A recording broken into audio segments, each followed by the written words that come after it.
Salut à toi et bienvenue sur la chaîne de Krav Maga 16, la chaîne YouTube que nous avons mise en place spécialement pour le confinement, qui continuera vraisemblablement tout le long de l'année. Je te rappelle, donc c'est 10 minutes chrono tous les jours à midi, du lundi au vendredi, sur une technique en particulier. Les amis, aujourd'hui nous allons parler d'un sujet très intéressant qui est le sujet des armes à feu.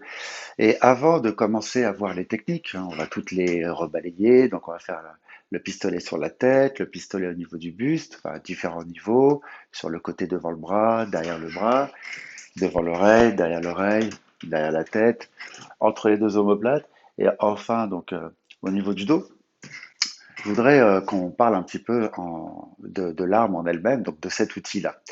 D'abord, en premier lieu, c'est pas l'outil, c'est pas l'arme qui est dangereuse par destination, c'est la personne qui possède l'arme, voilà, et son intention. Donc, je voudrais bien qu'on soit clair là-dessus. Une arme à feu n'est pas dangereuse à partir du moment où c'est quelqu'un de sensé qui la possède. Ensuite, évidemment, soyons clairs là-dessus, ça ne court pas les rues. On n'est pas dans un pays en guerre. On- donc les armes à feu ne sont pas autorisées, il faut avoir des détentions légales et les seuls qui sont autorisés à porter des armes, ce sont les forces de l'ordre, voilà, de façon régulière sur eux. Ils peuvent les porter même en dehors de leur service. Alors, donc, maintenant, si on parle d'agression, ben, vous en convenez, il y a moins de risques de se faire agresser avec une arme à feu qu'avec une toute autre arme comme un couteau ou une, un bâton, par exemple. Donc, partant de ce constat, c'est effectivement létal. Voilà, dans la plupart du temps, ça dépend où c'est, mais pour autant, ça ne court pas les rues. Voilà, c'est pas le commun des mortels qui va posséder une arme à feu dans la rue et qui va vous agresser pour vous voler quoi que ce soit.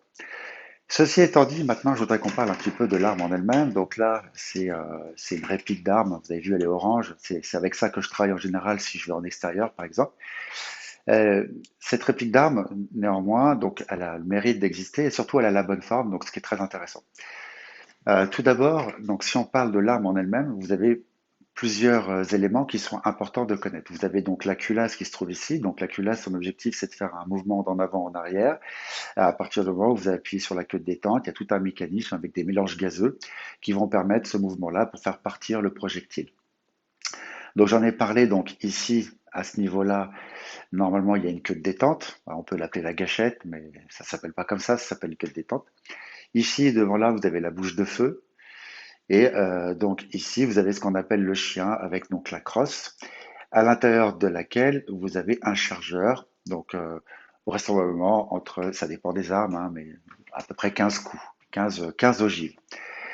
Dans le mécanisme, et nous avons fait l'essai dans un club de tir plusieurs fois, dans le mécanisme, lorsqu'on appuie sur la queue de détente ici, vous avez donc la culasse qui va faire un mouvement d'aller-retour. Ici, vous avez donc un trou pour laisser partir la douille et vous avez l'ogive qui va partir par ici, avec tout un mélange gazeux à l'intérieur. Il y a de la poudre, bien sûr, dans une ogive, enfin dans la balle qui est constituée de deux choses, principalement une ogive, donc c'est celle qui va partir de la bouche de feu, et une autre partie où il y a la poudre, donc il y a un percuteur à l'intérieur qui va appuyer dessus, il y a une étincelle qui va se créer, un mélange gazeux dans le tube, et le mouvement d'en avant en arrière qui va permettre de projeter la balle. Donc, ce qui est intéressant aussi, c'est de savoir comment porter une arme, comment prendre une arme. Donc ici, vous avez donc la crosse. Vous allez donc, je suis droitier personnellement, donc là, ici, je vais bien caler ma main droite. Normalement, dans le prolongement, il y a le prolongement du pouce ici. Ensuite, par défaut, on va jamais mettre le doigt sur la queue de détente, sauf si on a une cible et qu'on est prêt à tirer. Mais tant que nous n'avons pas de cible, de target, comme on l'appelle, je ne mettrai jamais mon doigt sur la queue de détente pour une raison simple, c'est qu'il y a une certaine sensibilité. Alors si on l'usine un petit peu et si on trafique un peu, ça peut être très très peu, ça peut être entre 200 et 800 grammes. Mais sortie d'usine, c'est à peu près 1,8 kg. Donc 1,8 kg au bout du doigt, ça part quand même relativement rapidement. Toutes les armes n'ont pas ce qu'on appelle la double détente. La double détente, c'est par exemple sur les Glock. Voilà, les Glock, lorsque vous appuyez, vous avez un premier passage qui est assez rapide, puis ensuite, il faut faire l'action de tirer. Donc vous avez donc deux éléments. Puis ensuite, si vous tirez une fois, vous allez revenir sur la première action et pas sur le démarrage de l'action. Mais ça, c'est pas la peine de le retenir. Pour l'instant, c'est pas très important. Ensuite, donc ça, c'est la main droite. Donc c'est celle qui va tirer. Donc c'est ce qu'on appelle la main forte. Et ensuite, vous avez la main faible, ici, qui va venir parfaitement se caler afin d'éviter qu'il y ait le moindre trou, hein, pour permettre un bon maintien de l'arme. Et enfin, donc les deux pouces vont s'aligner. On fera une attention particulière à pas mettre, pardon, on le voit pas très bien comme ceci, parce que là, avec le recul de la culasse, vous allez vous abîmer le pouce, voire vous le casser, ça peut arriver. Donc ici, là, on est bien. Donc, le doigt le long du pontet, ça s'appelle le pontet, donc on met le doigt le long du pontet, et c'est seulement lorsque je vais faire l'acte de viser pour pouvoir tirer, pour me défendre, ou autre, si c'est moi qui possède l'arme, eh bien que je vais introduire mon doigt dans la queue de détente. On va pas parler de comment viser, donc là il y a des organes de visée, avant et arrière. Pour l'instant, c'est pas très important, mais je voulais faire un petit zoom et je voudrais terminer sur une chose. Et c'est là que je voulais en venir avant de commencer à vous montrer le pistolet.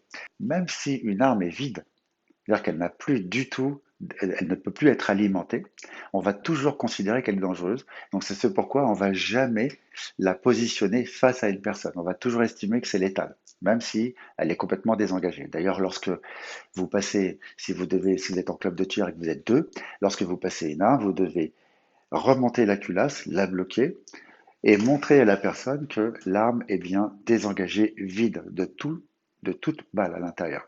Vous la passez et ensuite charge à la personne de la réalimenter et de raquer. Ok. Voilà. Donc j'en ai terminé pour l'explication sur le pistolet, mais ça me paraissait important de faire un point dessus, même si on n'est pas des spécialistes. Néanmoins, on peut se documenter ça permet de comprendre pourquoi on vient aussi chercher, vous voyez, donc si c'est sur la tête, pourquoi on vient chercher la culasse. Parce que la culasse, là, probablement qu'on peut peut-être la bloquer. On n'empêchera peut-être pas un deuxième tir, mais au moins, on va favoriser ce qu'on appelle un incident de tir. Et l'incident de tir m'intéresse énormément dans ce cas-là, puisque du coup, ça me laissera un temps pour pouvoir réagir. Voilà les amis, je voulais vous faire un petit point sur les armes, j'espère que ça vous a plu et donc les prochains cours, on partira sur le pistolet au niveau de la tête. À tout de suite. Merci d'avoir suivi ce cours, j'espère que ça t'a plu. N'hésite pas à t'abonner, à partager ainsi qu'à liker.